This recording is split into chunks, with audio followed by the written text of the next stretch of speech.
जिज्ञासु मित्रों, बहुत बहुत अभिनंदन है आप सभी का दिव्य सृजन में।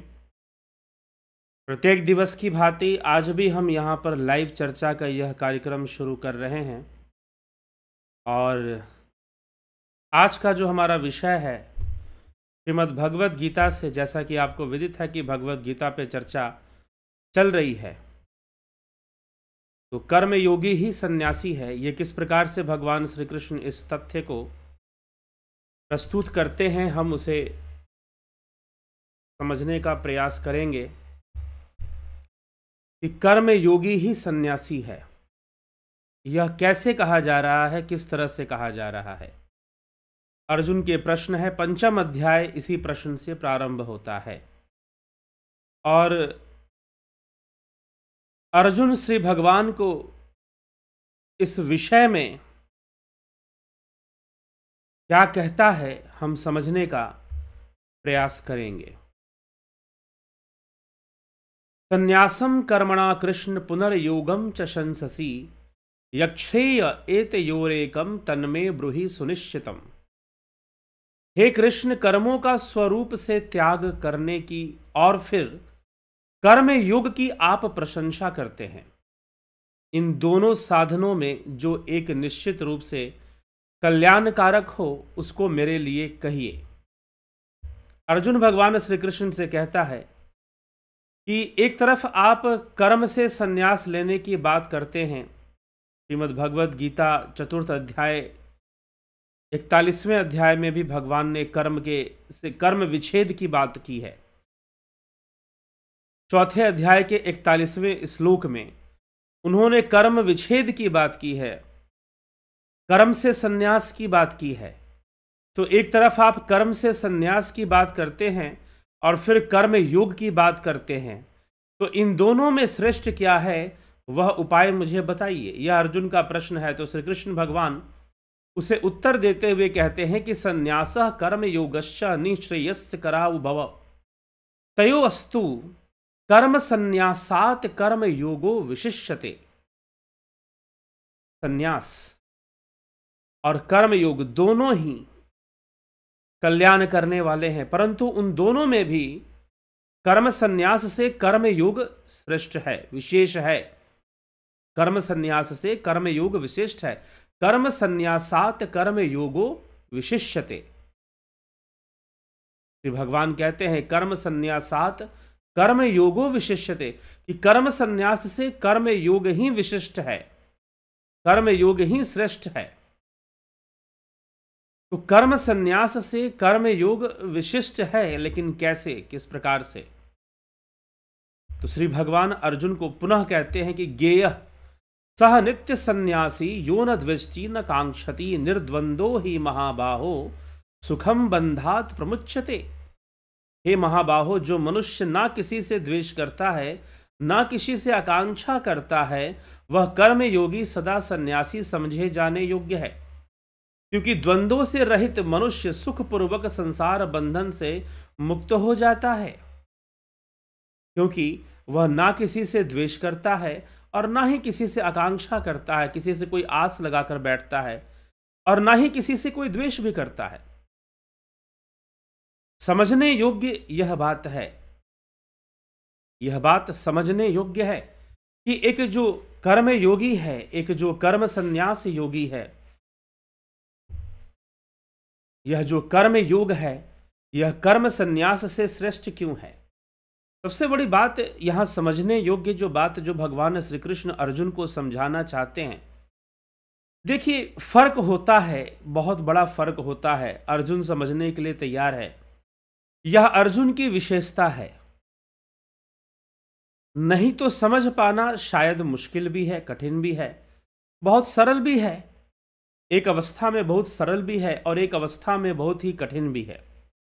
कैसे सरल है और कैसे कठिन है, हम इस पर थोड़ा विचार करेंगे।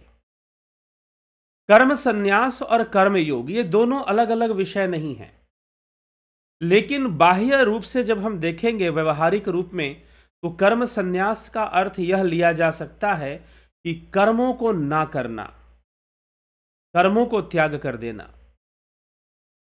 और कर्म योग का यह अर्थ लिया जा सकता है, कर्म योग का यह अर्थ लिया जा सकता है कि भाई चलो कर्म करना, लेकिन किस ढंग से कर्म करना? तो श्री कृष्ण भगवान के अनुसार निष्काम भावना से कर्म करना, अर्थात भावनात्मक रूप से जो कर्म का त्याग है वह दोनों में ही है। कर्म संन्यास और कर्म योग यह दो अलग अलग विषय नहीं है, लेकिन अर्जुन को संशय है कि कर्म संन्यास अर्थात कर्मों से विच्छेद, क्योंकि भगवान 41वें श्लोक 4th अध्याय में यह कह देते हैं कि कर्मों से विच्छेद कर लेना चाहिए, लेकिन कर्मों से विच्छेद कहने का तात्पर्य भावनात्मक विच्छेद से है। भावनात्मक विच्छेद से यह अर्थ निकलता है कि आप भावनात्मक रूप से कर्मों का त्याग करेंगे, लेकिन बाहरी रूप से आप फिर भी कर्म करेंगे। तो अर्जुन के मन में यह द्वंद्व पैदा होता है कि श्री भगवान एक तरफ कर्म संन्यास योग की बात कर रहे हैं, एक तरफ कर्म संन्यास योग की बात कर रहे हैं, और दूसरी तरफ श्री भगवान किसकी बात कर रहे हैं? कर्म संन्यास योग की बात, कर्म योग की बात कर रहे हैं। मतलब कर्म को करो, जो जरूरी कर्म है उसे करो, और एक तरफ कर्म संन्यास की, कर्मों का त्याग कर दो। जी नहीं, एक ही बात है, आप उसे कर्म संन्यास कहिए या आप उसे कर्म योग कहिए। लेकिन फिर भी भगवान कहते हैं कि अर्जुन के मन में संशय है कर्म संन्यास और कर्म योग को लेकर, लेकिन कर्म संन्यास से बड़ा कर्म योग है, क्योंकि कर्म योग करने में सुगम है। लेकिन फिर आगे के हम श्लोक जब पढ़ते हैं तो श्री भगवान दोनों को एक कर देते हैं कि कर्म संन्यास कर्म योग में वैसे कोई अंतर नहीं है, इनमें कोई फर्क नहीं समझना चाहिए कि कर्म योग बड़ा है या कर्म संन्यास बड़ा है। वास्तव में कर्म संन्यासी होने के लिए कर्म योग जरूरी है। आप कर्म से संन्यास लें, आप कर्म से संन्यास लें, इसके लिए जरूरी है कि आप कर्म योग करें। आप कर्म योग करेंगे तो कर्म संन्यास होगा। तो करने में सुगम तो कर्म योग ही होगा, आपको कर्म योग ही करना पड़ेगा, तो कर्म संन्यास होगा। अर्थात भावनात्मक रूप से कर्मों में हमें आसक्ति नहीं रखनी है और अनासक्त भाव से हमें कर्म करना है। इसी तरह की चर्चा अगले श्लोक में भगवान करते हैं कि हे महाबाहो, जो मनुष्य ना किसी से द्वेष करता है और ना किसी से आकांक्षा रखता है, आकांक्षा करता है, वह कर्म योगी सदा सन्यासी समझने योग्य है। उस कर्म योगी को सन्यासी ही समझना चाहिए, क्योंकि द्वंद्वों से रहित सुखपूर्वक संसार बंधन से वह कर्म योगी मुक्त हो जाता है, क्योंकि वह बिना द्वेष और बिना आकांक्षा के ही सारे कर्मों को किए जा रहा है। उनमें अनासक्त भाव रखकर ही वो किए जाने वाले योग्य जितने भी कर्म हैं उनको कर रहा है। सांख्य योगो पृथक बाला प्रवदंती न पंडिता एकमप्यास्थिता सम्यगु भयोर विंदते फलम। सांख्य योगो पृथक बाला प्रवदंती न पंडिता। बेसमझ लोग, बेसमझ जिनको संशय है कि सांख्य योग और कर्म योग ये अलग अलग फल देने वाले हैं, जो ऐसा समझते हैं। अब यहां सांख्य योग से कर्म संन्यास को समझना चाहिए। तो जो ऐसा समझते हैं कि कर्म संन्यास और कर्म योग अलग अलग हैं, वास्तव में वो सही से बात को समझ नहीं रहे हैं। बिल्कुल वैसे ही जो ये समझते हैं कि योग और भक्ति यह दो अलग अलग क्रियाएं हैं, वास्तव में वो सही से बात को समझ नहीं रहे हैं और कहीं ना कहीं भ्रमित हो रहे हैं। तो बेसमझ लोग, बालाह सांख्य योगौ, बालाह शब्द का प्रयोग यहां हुआ है बेसमझ लोग, कि उनकी बालक बुद्धि है, नासमझ बुद्धि है, कि वह कर्म संन्यास और कर्म योग को अलग अलग समझते हैं, सांख्य योग और कर्म योग को अलग अलग समझते हैं। जी नहीं, बेसमझ लोग सांख्य योग और कर्म योग को अलग अलग फल वाला कहते हैं, न कि ज्ञानी जन, न कि पंडित जन। पंडिता न पंडिता एकम अपि सम्यक आस्थितः उभयो फलम विंदते।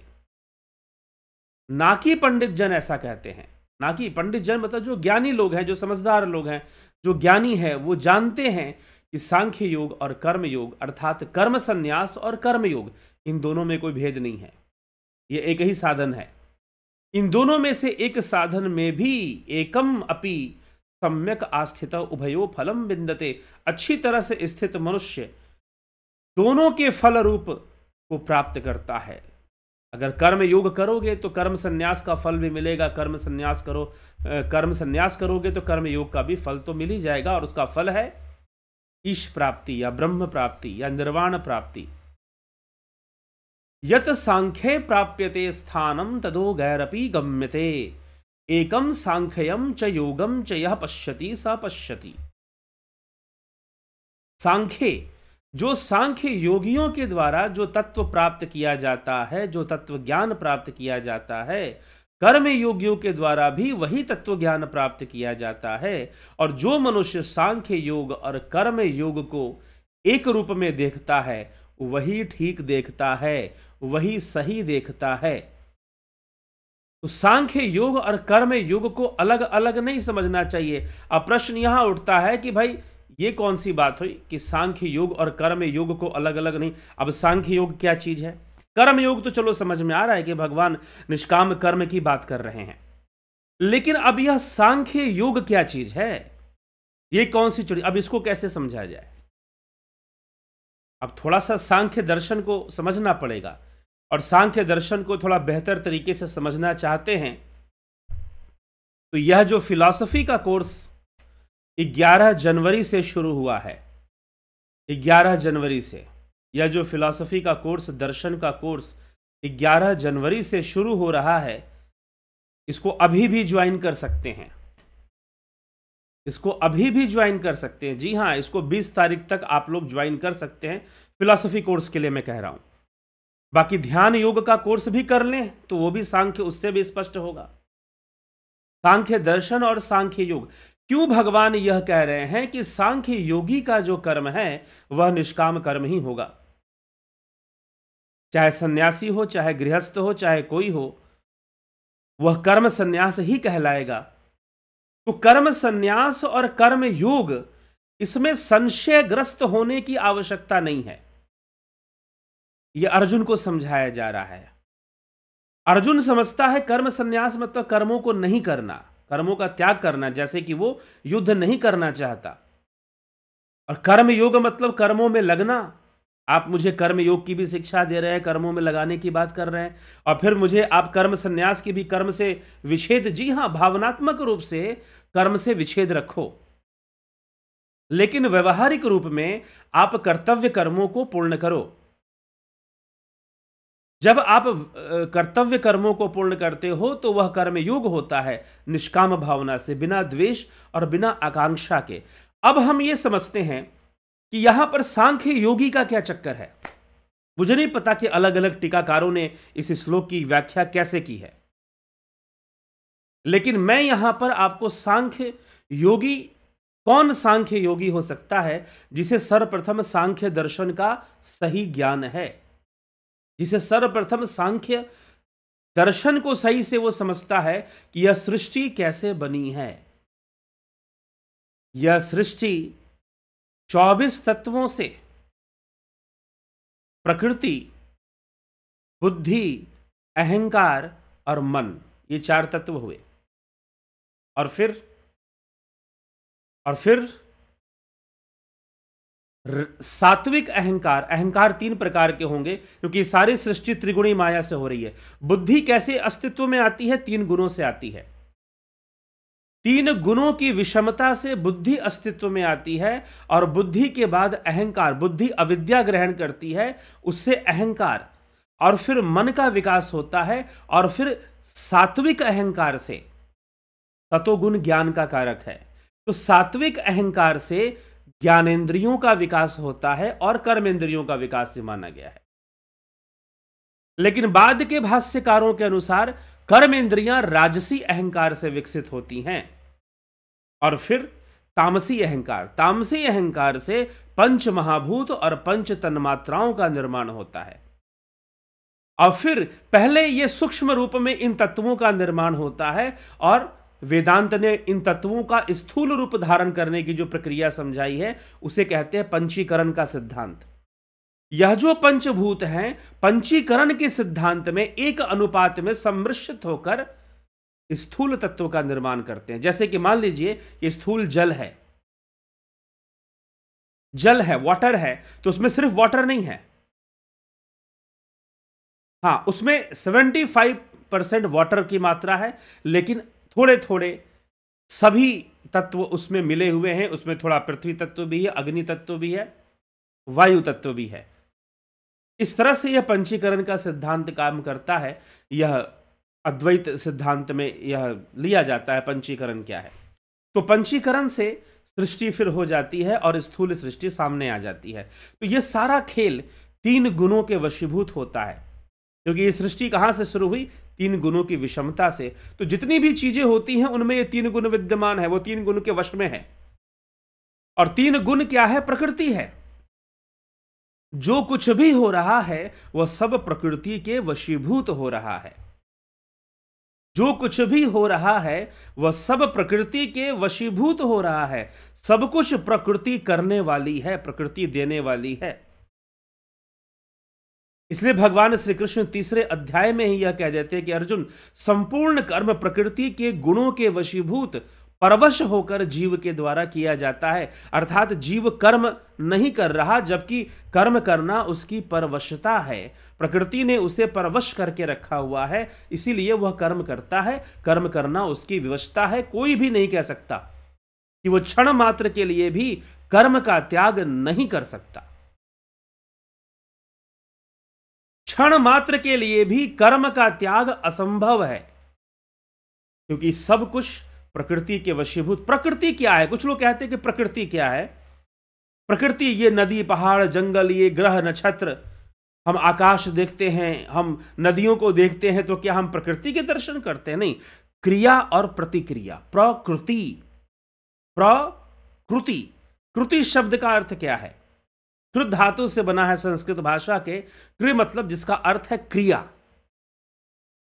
क्रिया, एक्शन, एक्टिवनेस, एक्टिविटी, जो हमेशा एक्टिव मोड में है। तो जहां एक्शन होगा वहां रिएक्शन होगा। तो यह जो एक्शन और रिएक्शन का खेल है, न्यूटन थर्ड लॉ, यह जो एक्शन और रिएक्शन का खेल है, every action is equal and opposite reaction. जो भी रिएक्शन होगा वो एक्शन के इक्वल एंड अपोजिट होगा, मतलब उसका डायरेक्शन अपोजिट होगा, लेकिन उसके बराबर में वो आएगा रिएक्शन।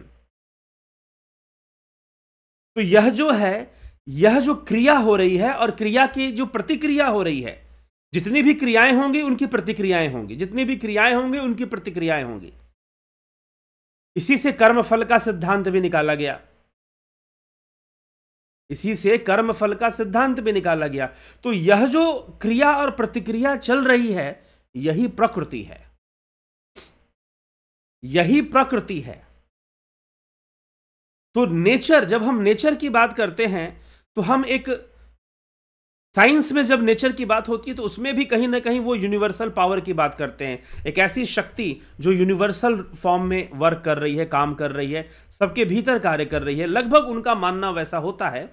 लेकिन फिर भी नेचर को हम समझते हैं, नेचर मतलब बाहर की दुनिया को हम देखते हैं, सौंदर्य को, बाहरी सौंदर्य को हम देखते हैं और कहते हैं ये नेचर है, ये नेचर कर रही है। लेकिन जब हम प्रकृति शब्द का प्रयोग करते हैं कि प्रकृति क्या है, तो प्रकृति जो है, प्रकृति क्रिया और प्रतिक्रिया, एक्शन एंड रिएक्शन। और किसके बीच में एक्शन और रिएक्शन हो रहा है जी?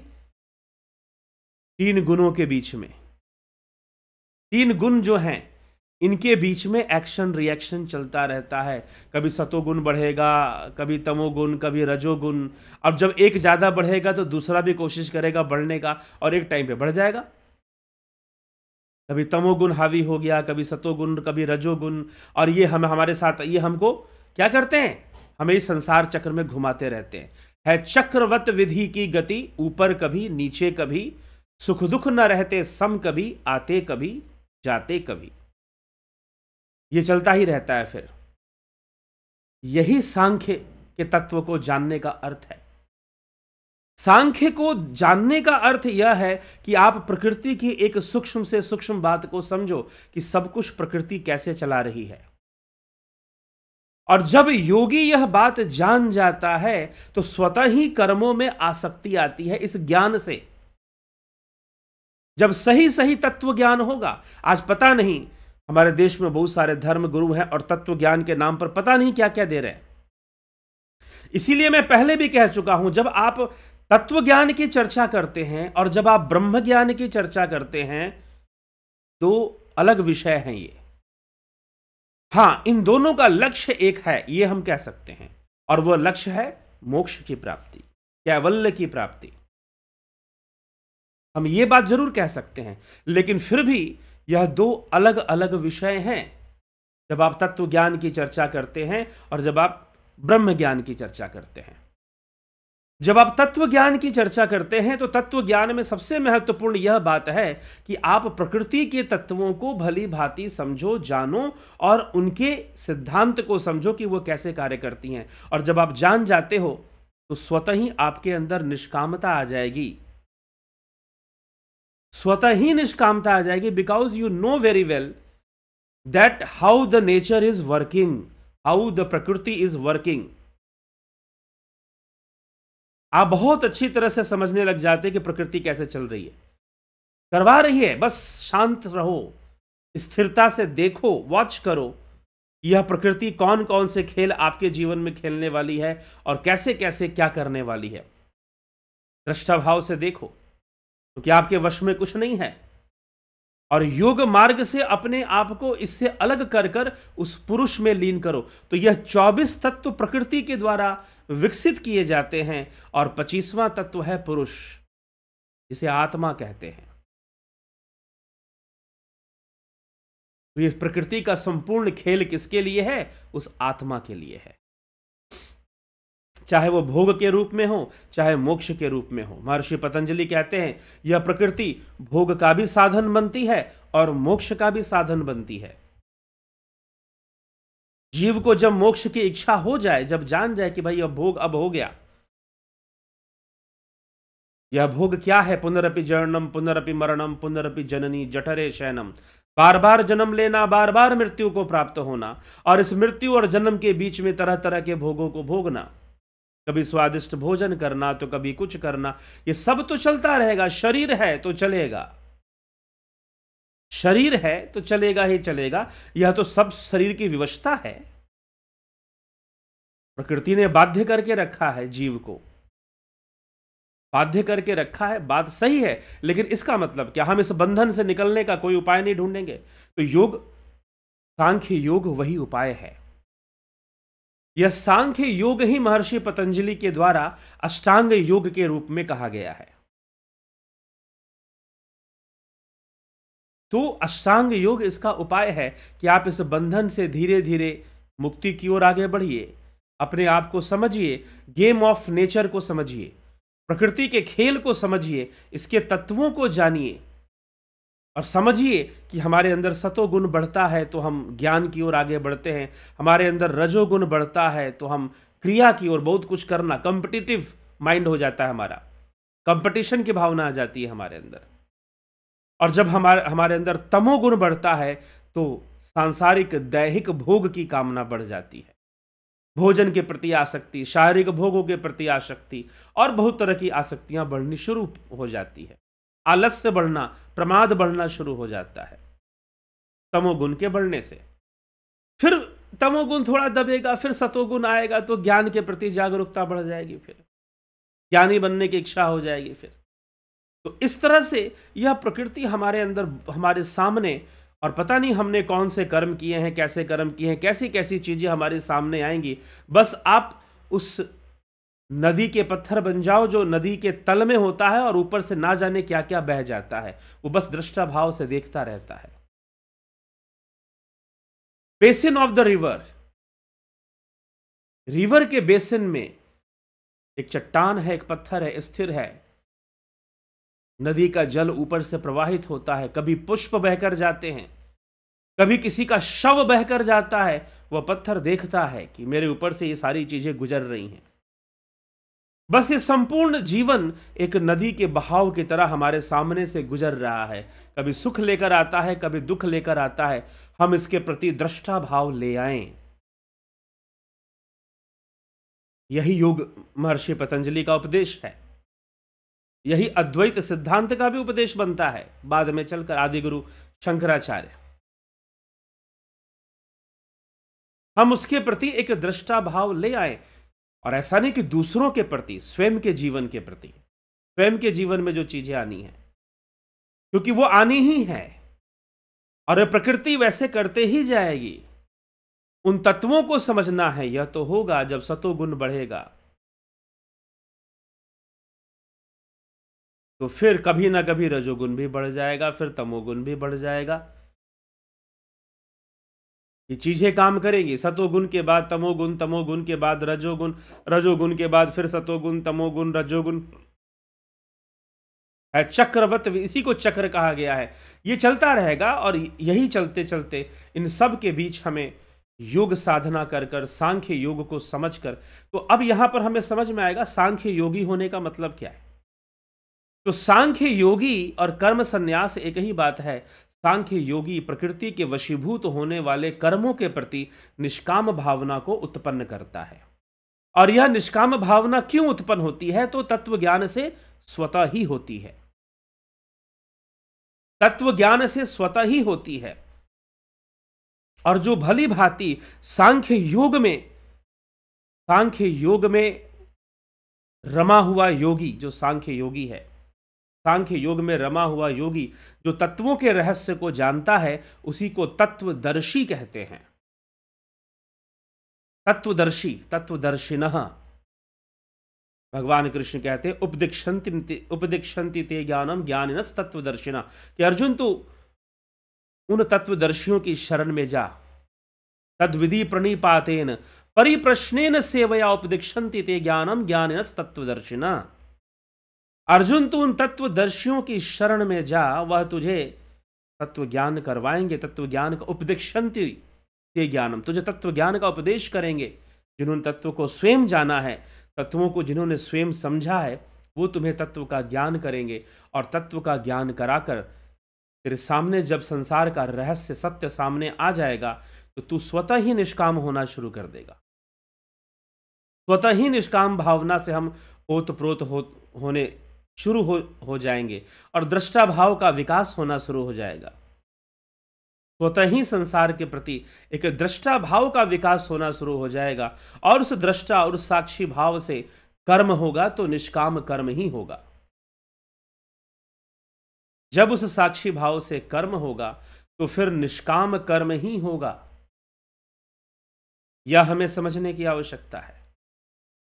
फिर उसके द्वारा उसी के लिए ऐसे योगी, योग रतो वा भोग रतो वा संग रतो वा संग विहीन, क्या फर्क पड़ता है कि कब वो योग में है, कब वो भोग में है, कब कहां है, कब कैसे है। व्यर्थ के वो कर्म नहीं करते। तो इस तरह से उनका संपूर्ण कार्य चलता है, और वह संसार में करने योग्य सारे कर्मों को करते रहते हैं, आगे बढ़ते रहते हैं, और सांख्य योग उनका सिद्ध होता है। तो इस प्रकार से अब हम समझें सांख्य योग कब होगा, हमने ये समझा। अब इससे यह प्रमाणित हो जाता है कि कर्म योगी होना और सांख्य योगी होना, इन दोनों को अलग अलग समझना मूर्खता होगा। तो भगवान पहले एक बार के लिए तो कह देते हैं कि नहीं, कर्म योग ही श्रेष्ठ है, विशिष्ट है, तो कर्म तो करना ही पड़ेगा। जब सांख्य का सही सही ज्ञान होगा तो भी कर्म करना पड़ेगा। तब तत्व ज्ञान के प्रभाव से स्वतः ही निष्काम भावना उत्पन्न हो जाएगी। जब तक सही समझ नहीं होगी, सही अंडरस्टैंडिंग डेवलप नहीं होगी, सीधा कुछ योग कर लोगे, देखो दोनों चीज का अपना इंपॉर्टेंस है। उस समझ को विकसित करना भी जरूरी है। नहीं तो मात्र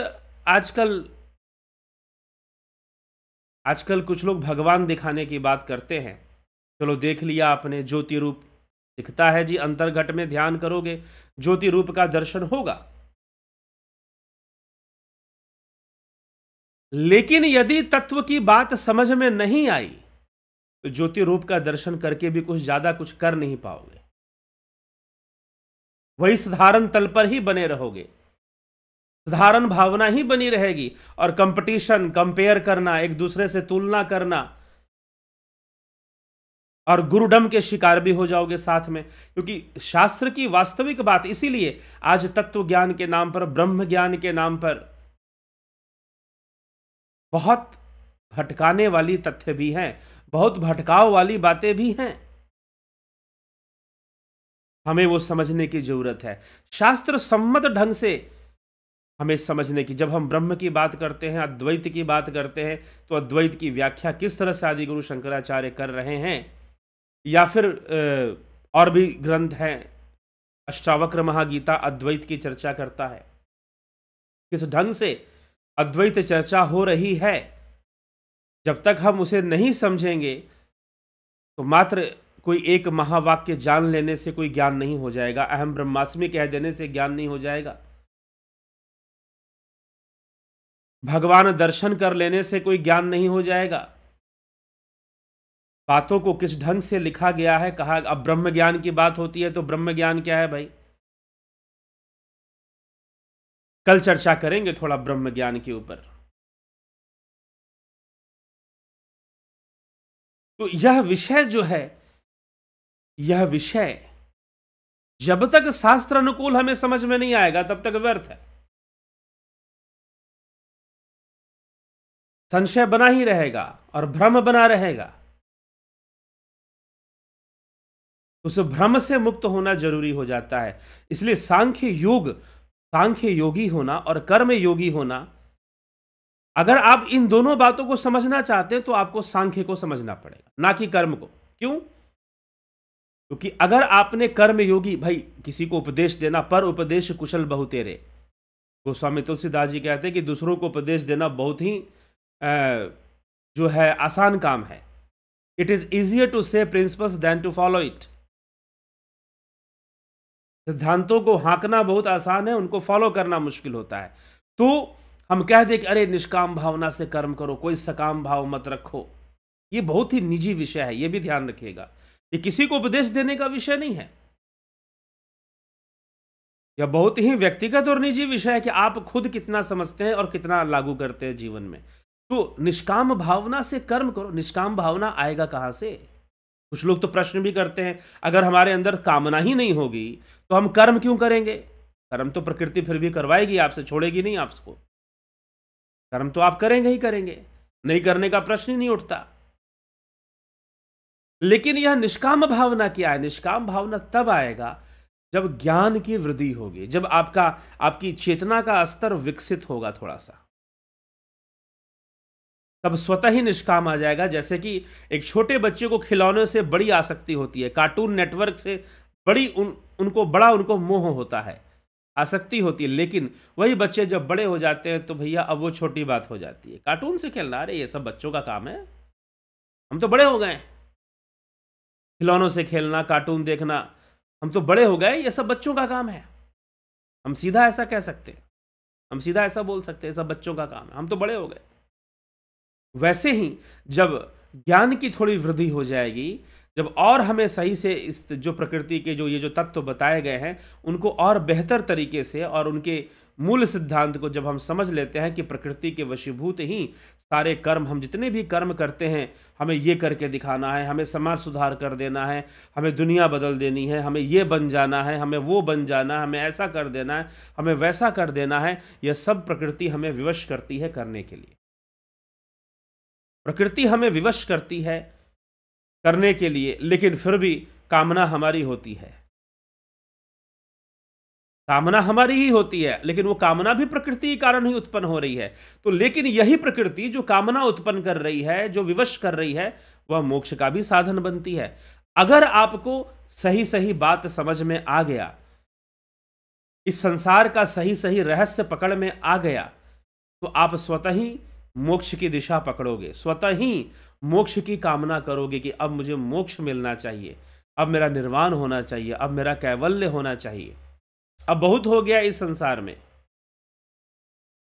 बहुत कर लिया, बहुत देख लिया। जब अपने आप ऐसी भावनाएं आनी शुरू होंगी और फिर आप स्वतः ही उस ओर बढ़ जाते हैं, आप समाधान की ओर चले जाते हैं, समस्या को खत्म करना चाहते हैं। तो हर व्यक्ति जो अपने जीवन की समस्याओं से दुखी है, उसका आखिरी समाधान तो निर्वाण ही है, कैवल्य ही है, योग ही है। इस प्रकार से जब हम प्रकृति के रहस्यों को जान लेते हैं, उसके तत्वों का ज्ञान कर लेते हैं, तो होता क्या है कि स्वतः ही निष्काम भावना उत्पन्न हो जाती है और कर्मयोग होता है। कर्मयोग तो होगा ही होगा, कर्मयोग तो करना पड़ेगा, सबको करना पड़ेगा, उसका कोई विकल्प नहीं होता। समझकर उसे करना, मतलब कि अब उसे संसार में रहना भी है, लेकिन उसे समझ भी आ गया है कि बस ये संसार का खेल ऐसा ही है। लेकिन जब है हम इस संसार में, तो हमें कर्म भी करना है। फिर कर्मों में शुद्धता आएगी और कर्म करते हुए व्यक्ति अपने कर्मों से भी उपदेश देगा। जैसे राजा जनक ने कर्म करते हुए भी अपने कर्मों से उपदेश दिया कि भाई कैसे कर्म करना चाहिए, जीवन कल्याण हेतु कर्म करना चाहिए।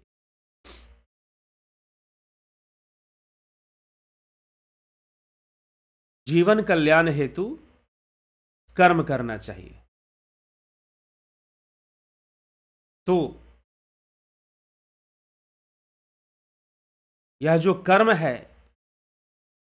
यह तो होगा ही होगा, लेकिन इसमें सही ज्ञान हो जाने से, सांख्य का सही ज्ञान हो जाने से, तत्व ज्ञान से इसमें स्वतः ही निष्कामता स्थापित हो जाएगी। और स्वतः ही निष्कामता स्थापित होगी तो कर्म फिर भी होगा, लेकिन निष्काम भावना से होगा। तो भगवान कृष्ण अर्जुन को यही कहते कि कर्म योग तो करना ही पड़ेगा, और इसमें कोई भेद, ये नासमझी है कि तुम कर्म संन्यास, सांख्य योग और कर्म योग को अगर अलग अलग समझते हो तो यह तुम्हारी नासमझी है, यह बेसमझी है। यही बात यह इस सूत्र में, इस श्लोक में भगवान अर्जुन से कहते हैं। सांख्य योगियों के द्वारा जो तत्व प्राप्त किया जाता है, कर्म योगियों के द्वारा भी वही प्राप्त किया जाता है। जो मनुष्य सांख्य योग और कर्म योग को एक देखता है, वही ठीक देखता है।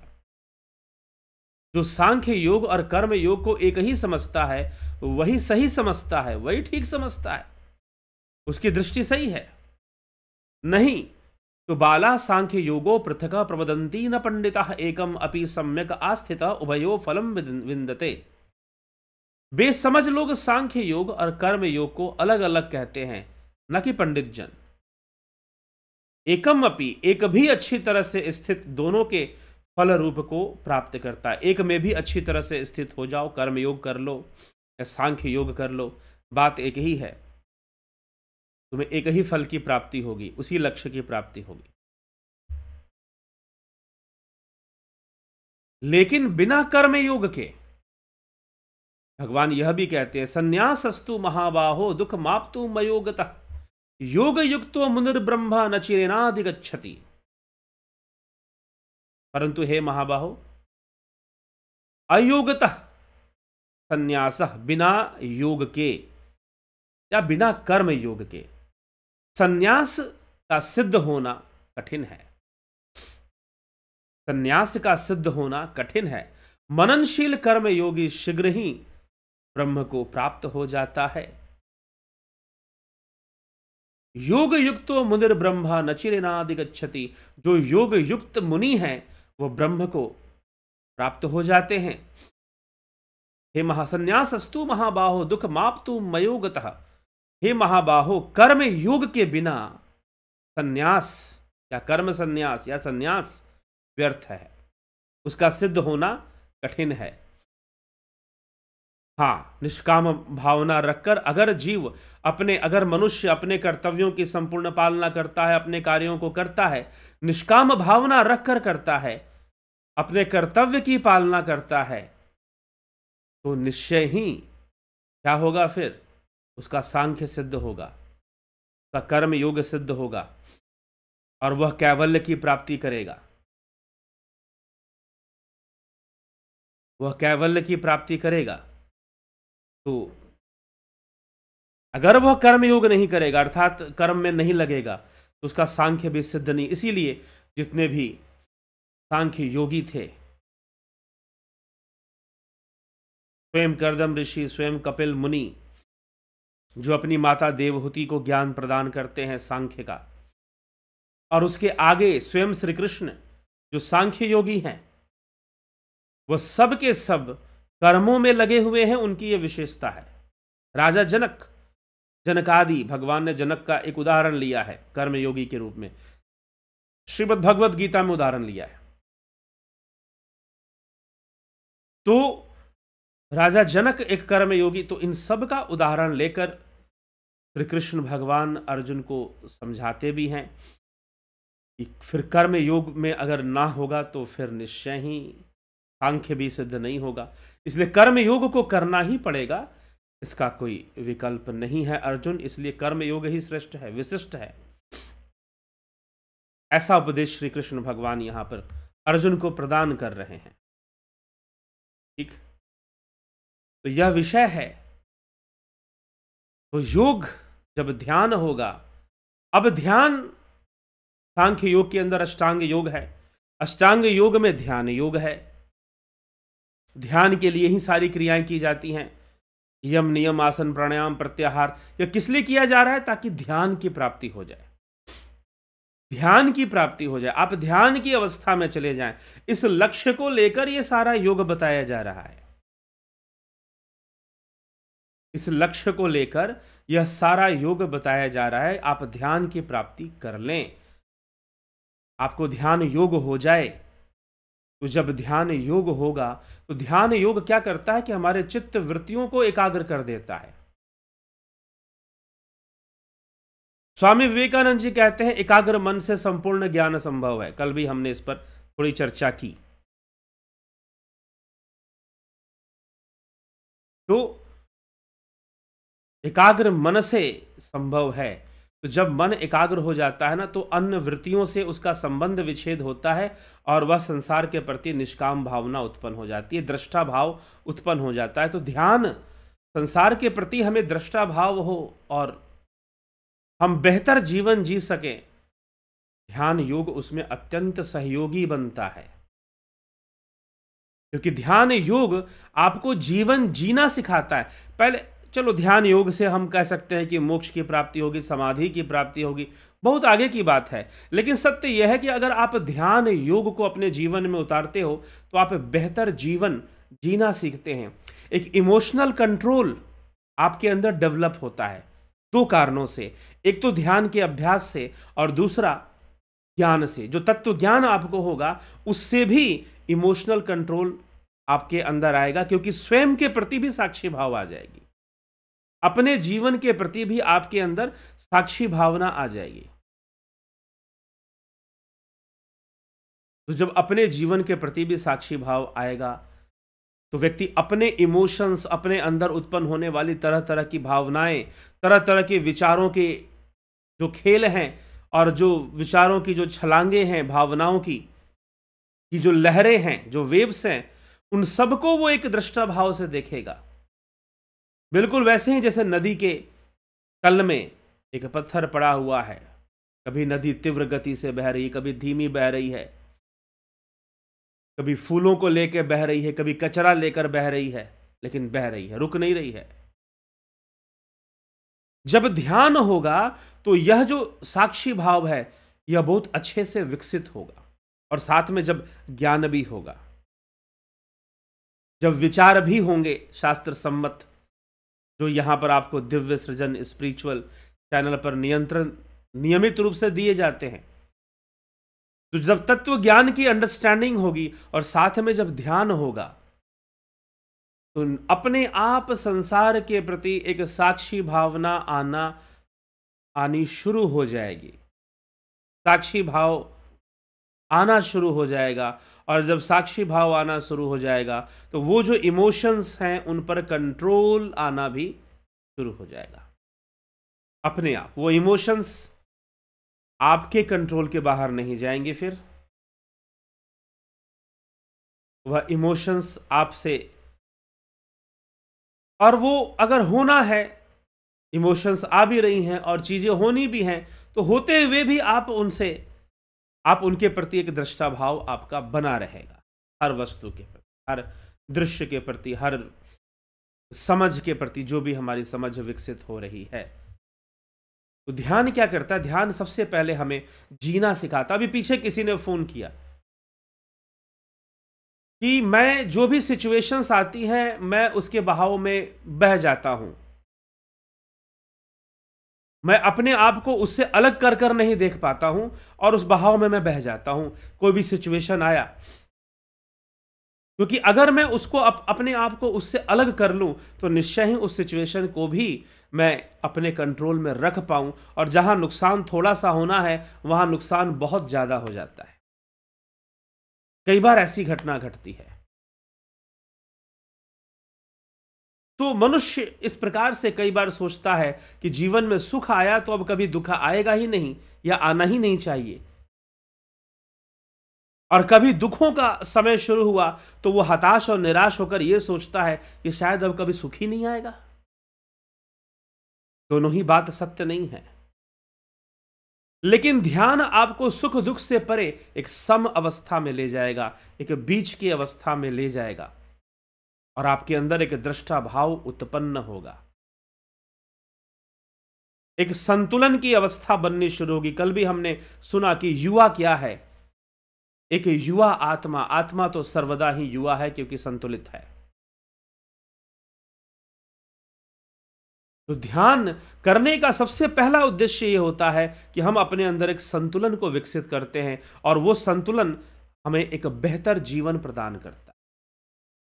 बेहतर जीवन प्रदान करता है वो संतुलन, वो मेंटल बैलेंस हमें एक बेहतर जीवन प्रदान करता है, फोकस्ड माइंड देता है, और साथ ही साथ हमें जो हमारे जो लक्ष्य हैं संसार में, जो हम काम कर रहे हैं और उन काम के प्रति जो हमारा लक्ष्य है, उस लक्ष्य की पूर्ति में भी जो ध्यान योग है वो सहायक बन जाता है। उस लक्ष्य की पूर्ति में भी जो ध्यान योग है वो सहायक बन जाता है, और ध्यान में लगे हुए व्यक्ति का जीवन बस आराम से निकल जाता है। सुख आया दुख आया सब निकलते गया, सब चलते गया, सब निकल गया। इसलिए जीवन जीने का मजा ही तभी आता है जब आप ध्यान शुरू करते हो, योग को जान लेते हो। नहीं तो खाना पीना सो जाना सब काम है पशु समाना जी, क्यों देह मनुज की धारी, सुनो सुनो वचन नर नारी। एक संत हुए श्री ब्रह्मानंद जी, स्वामी ब्रह्मानंद जी, उनकी वाणी है, खाना पीना सो जाना सब काम है पशु समाना जी। भी खाना पीना सोना, संतान की उत्पत्ति करना, आहार निद्रा भय मैथुनम च समानमेत, पशु भी न रमान धर्मो ही तेषाम अधिको विशेषु, धर्मे नहीं ना पशु भी समाना। कि पशु भी कर रहा है, खाना पीना सो जाना, संतान की उत्पत्ति करना, आहार निद्रा भय मैथुन, ये सब पशु भी तो कर ही रहे हैं, मनुष्य भी कर रहा है। प्रकृति के वशीभूत मनुष्य भी कर रहा है, ठीक है कर रहा है, लेकिन एक ऐसा विषय है, एक ऐसा कार्य है जो मनुष्य के द्वारा ही संभव है, और वो है ध्यान योग। योग कर पाना यह मनुष्य के द्वारा ही संभव है। हाँ, अब अगर आप योग को ओनली थेरेपी मानकर चलोगे कि this is the yoga is the therapy, तो शरीर को ठीक करो, शरीर की बीमारियां दूर करो, कुछ मन की बीमारियां दूर करो, अगर इतना ही योग को समझ के चलते हो तो फिर कुछ तरह का योग जानवर भी कर लेते हैं। फिर यह मानना पड़ेगा कि पशु भी योग कर लेते हैं कुछ ना कुछ। लेकिन जब आप बात करोगे ध्यान योग की, हाँ ठीक है, ध्यान योग को भी आप थेरेपी कह सकते हो, क्योंकि ये आपके हार्मोनल बैलेंस को बनाता है, हार्मोनल बैलेंस को डेवलप करता है। आपके ब्रेन के अंदर जो हार्मोन्स सिक्रीट होती हैं, serotonin, happy hormones, dopamine, melatonin, pineal gland से हार्मोन सिक्रीट होती हैं। तो इस तरह के जो हार्मोन्स हैं उनका बैलेंस जब हमारे शरीर में बनता है तो एक बेहतर जीवन हमें प्राप्त होता है। शारीरिक रूप से भी हम इसको देख सकते हैं। तो ध्यान योग वास्तव में एक संतुलन को पैदा करता है, तीन गुणों के बीच संतुलन, सतोगुण रजोगुण तमोगुण, इन तीनों के बीच में एक संतुलन की अवस्था आनी शुरू हो जाती है जब हम ध्यान से जुड़ जाते हैं। इसीलिए यह ऑनलाइन ध्यान योग की प्रक्रिया चलाई जा रही है, यह कोर्स चलाया जा रहा है, ऑफलाइन भी चलेगा। ऑनलाइन की अपनी सीमाएं हैं, ऑफलाइन की अपनी सीमाएं हैं। ऑनलाइन आप कहीं से भी बैठे बैठे ज्वाइन कर सकते हैं, लेकिन आप ज्वाइन करेंगे तो अपने स्मार्टफोन पे या कंप्यूटर या लैपटॉप, आईपैड, टैबलेट, जो भी आपके पास है, उससे आप इसका लाभ उठाएंगे। लेकिन जब ऑफलाइन ज्वाइन करेंगे तो आपको किसी विशेष स्थान पर आना पड़ेगा। चाहे आप कहीं भी हो, वहां आना पड़ेगा, और आकर उस विशेष स्थान पर फिर आप पूछोगे कि आपके पास रहने की व्यवस्था है, वो है, तो अभी तो ऐसा कुछ है नहीं।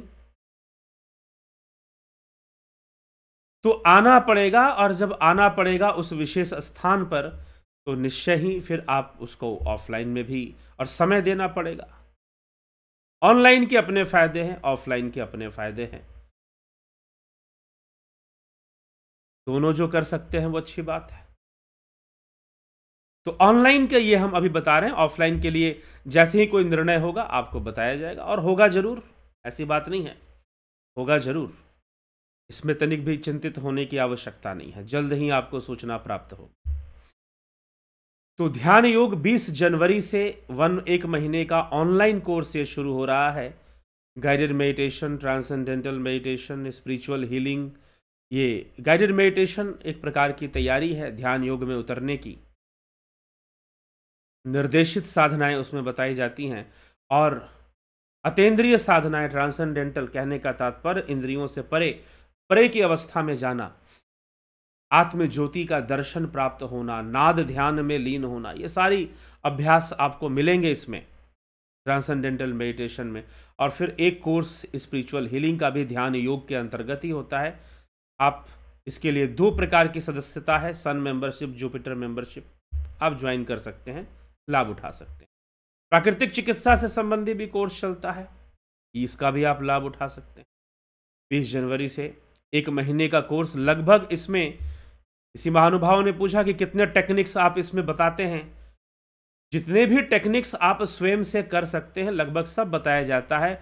कम से कम 17-18 टेक्निक्स, 17 to 18 टेक्निक्स, और फिर 17 to 18 नहीं, टोटल इसमें वीडियोस आपको 28 वीडियोस, इसमें 27 वीडियोस इसमें आपको प्राप्त होती हैं, जिसमें कि 6 वीडियोस आप छोड़ दीजिए तो 21 वीडियो बचे। तो उन 21 वीडियो में प्राकृतिक चिकित्सा की क्रियाएं बताई जाती हैं, भोजन भी उसमें आ गया, और भी कई क्रियाएं आती हैं। तो क्रियाएं उसमें बताई जाती हैं जिससे कि आप जानते हैं, तो आप अपने आप को स्वस्थ रखने में, आप अपने आप को स्वस्थ रख सकते हैं यदि आप जानते हैं तो उन क्रियाओं को। तो यह प्राकृतिक चिकित्सा का कोर्स चलता है। आप जीवन के विषय में किसी प्रकार का गाइडेंस लेना चाहते हैं तो उसके लिए भी आप संपर्क कर सकते हैं और जानकारी प्राप्त कर सकते हैं। तो आइए आगे बढ़ते हैं और देखते हैं इन महानुभाव ने क्या प्रश्न किया है। नवज्योतिनाथ जी, विक्रम सिंह जी, जगत नारायण जी, बहुत अभिनंदन है।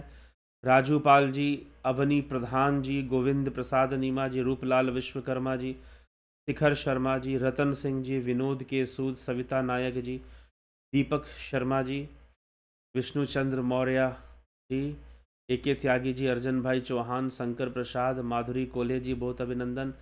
अमन कक्कर, विमला शाह, अरुण पंडित जी, कन्हाई कुमार जी, दीपक शर्मा जी, त्रिदेवों के बारे में बताएं, ये देवताओं में भी नहीं आते, जन्म मरण से भी बाहर होते हैं। जब आपने त्रिदेव कह दिया तो देवताओं से बाहर कैसे कर दिया फिर? जब या तो त्रिदेव कहिए मत, तो फिर कैसे आप क्या इनकी पूजा नहीं होती? ब्रह्मा जी को छोड़कर ब्रह्मा की पूजा नहीं होती, लेकिन फिर भी ब्रह्मा के मंदिर हैं कहीं कहीं पर, पुष्कर धाम में है, और गुप्त मंदिर हैं कुछ ब्रह्मा के बताए जाते हैं। तो फिर एक बात बताइए, और फिर रही बात श्री विष्णु, और अगर आप शिव को, महेश को त्रिदेव मानते हैं तो वो भी, क्या उनकी पूजा नहीं हो रही है देव रूप में? तो देवता कैसे नहीं है? देवता तो हुए ना वो फिर। दीपक गोयल जी, भूप सिंह जी, सतीश कुमार जी, दीपक शर्मा जी, सिद्ध योगी की दिनचर्या किस प्रकार से आम आदमी से अलग होती है? कुछ भी अलग नहीं होती है, कुछ भी अलग नहीं होती है। वो करने योग्य सारे कर्मों को करते हैं, बस उनका दृष्टिकोण अलग होता है, उनकी सोच अलग होती है, उनकी समझ अलग होती है, वो अलग अंडरस्टैंडिंग के साथ करते हैं। नहीं तो दिनचर्या अगर आप देखने में जाएंगे तो शायद कभी आप नहीं समझ पाएंगे। ठीक, तो आपको मानना पड़ेगा कि बहुत सारे जो योगी हुए, जो विवाहित थे, श्री श्यामाचरण लाड़ी महाशय जी हो गए और दूसरे कई योगी महापुरुष हो गए, आपको यह मानना पड़ेगा कि वो योगी थे ही नहीं। ठीक, तो गीता भी नहीं समझ में आएगी फिर आपको, क्योंकि कृष्ण तो कह रहे हैं कि भाई युद्ध कर अर्जुन, तस्माद योगी भव अर्जुन, अर्जुन तो योगी बन जा और युद्ध कर। तो उनका दृष्टिकोण, उनकी अंडरस्टैंडिंग इंपॉर्टेंस है, और वही अंडरस्टैंडिंग वो भगवान श्री कृष्ण यहां पर दे रहे हैं। कह रहे हैं कि बेसमझी है, सांख्य योग और कर्म योग को अलग अलग समझना बेसमझी है, और समझदारी इसमें है कि दोनों का फल एक ही होता है, ऐसा समझना ही ठीक है। तो वास्तव में एक अंडरस्टैंडिंग है, और साधना के द्वारा जब हम ध्यान योग में लगते हैं और ध्यान योग से जो अवस्थाएं या जो स्थिति हमारी बननी शुरू होती है मन की, उसमें भी एक अंडरस्टैंडिंग डेवलप हो जाती है, समझ विकसित हो जाती है, एक शक्ति का विकास हो जाता है हमारे भीतर। तो जब वो हो जाता है, शक्ति का विकास, समझदारी विकसित हो जाती है, तो वो जो समझदारी है, वो जो अंडरस्टैंडिंग है, उस अंडरस्टैंडिंग के साथ वो जीवन जीते हैं और सारे कर्मों को करते हैं जो भी प्रकृति के द्वारा उनको प्राप्त होता है, कर्तव्यों की पालना करते हैं। आसक्त होकर व्यर्थ ही कर्म नहीं करते, आसक्त होकर व्यर्थ ही कर्म नहीं करते। उषा श्रीवास्तव जी, प्रथमेश जी, दीपक शर्मा जी, प्रवीर चक्रवर्ती जी, श्वेता राय सिन्हा जी, बीकू कुचाड़िया जी, किशोर वैद्य जी, मदन कुमार, AR मंकश, गंभीर शाह, विजय गोस्वामी जी, अरुण पंडित लरियाडी, बहुत अभिनंदन है अरुण जी, काशीनाथ जी, घनश्याम सरोदे जी, THGB, अभी अभिनंदन है, THGB, योगेंद्र पंडित जी, स्मिता सावंत जी, सविता नायक जी, नदी के पत्थर का उदाहरण से बहुत अच्छे से समझाया जी, अभिनंदन है आपका। अनिल सोनी जी, नूतन भट्ट जी, कमलेश खैरनर, प्रभु दत्त शर्मा जी, दया रानी जी,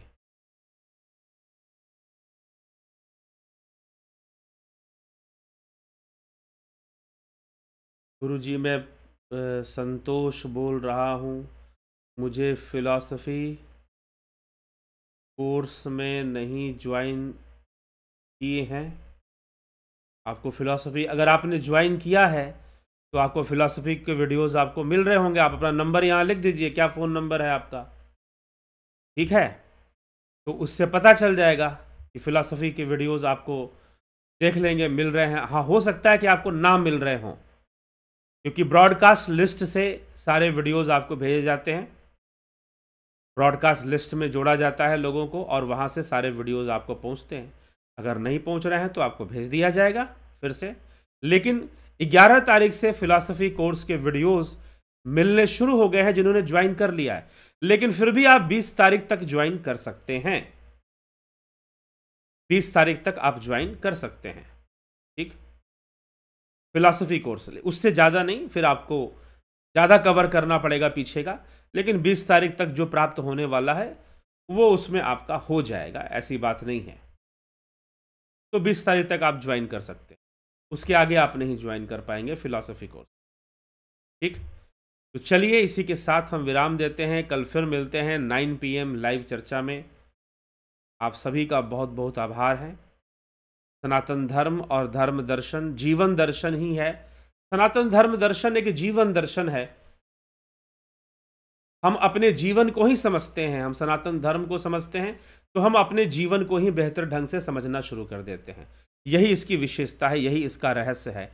और हमें सनातन धर्म को समझते हुए और जीवन को समझते हुए एक बेहतर जीवन जीने का प्रयास करना चाहिए। ठीक, तो चलिए इसी के साथ हम विराम देते हैं आज के कार्यक्रम को। कल फिर मिलते हैं 9 PM लाइव चर्चा में।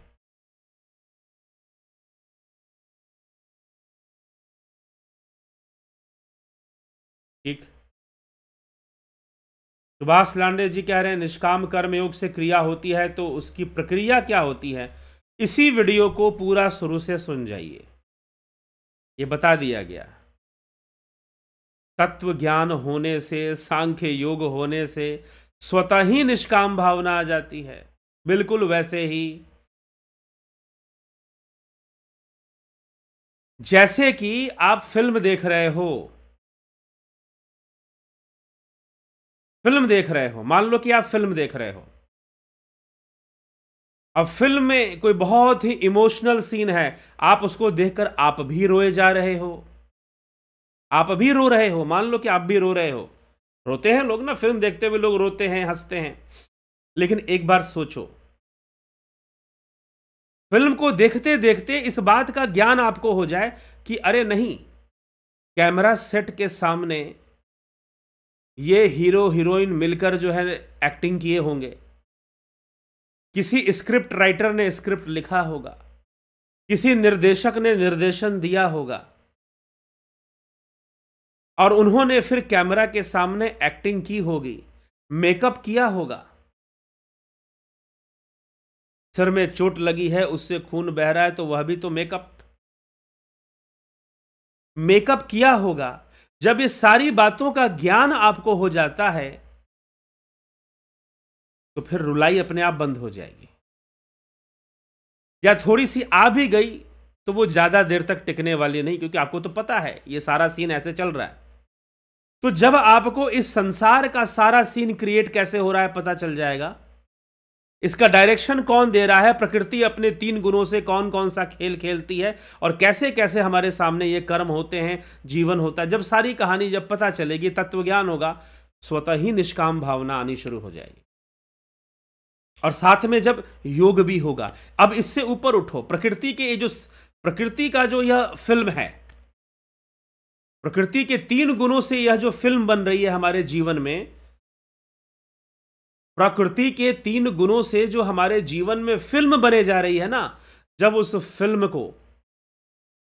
फिल्म के रहस्य को आपने जान लिया और ध्यान योग भी कर लिया कि अब इससे ऊपर उठे हम, ध्यान योग भी आपने किया कि अब भैया, अब इस इंद्रियों के जगत से ये जो 3 गुणों की सिनेमा चल रहा है, ये 3 गुणों का जो फिल्म चल रहा है, ये 3 गुण ही हैं, वही इसके डायरेक्टर हैं, प्रकृति इसकी प्रोड्यूसर है। जब समझ में आ गया सारी बात, तो अब यही तत्व ज्ञान है। अब इससे ऊपर उठो, अब निष्काम भावना को प्राप्त हो जाओ, अपने आप होना शुरू हो जाएगा। तो निष्काम कर्मयोग होगा, फिर तभी निष्काम कर्मयोग होगा। तो चलिए चलते हैं, हम आगे बढ़ते हैं, और आगे बढ़कर कल फिर मिलते हैं 9 PM लाइव चर्चा में। ठीक है सुभाष जी, इस बात को समझना है और ध्यान योग अच्छे से करना है। जो कोर्स आपने ध्यान योग का किया है, उस कोर्स को आप लाभ उठाइए और उसको अच्छे से आप उसको करिए, तो आपको निश्चय ही अत्यंत लाभ प्राप्त होगा। तो बहुत बहुत आभार आप सभी का।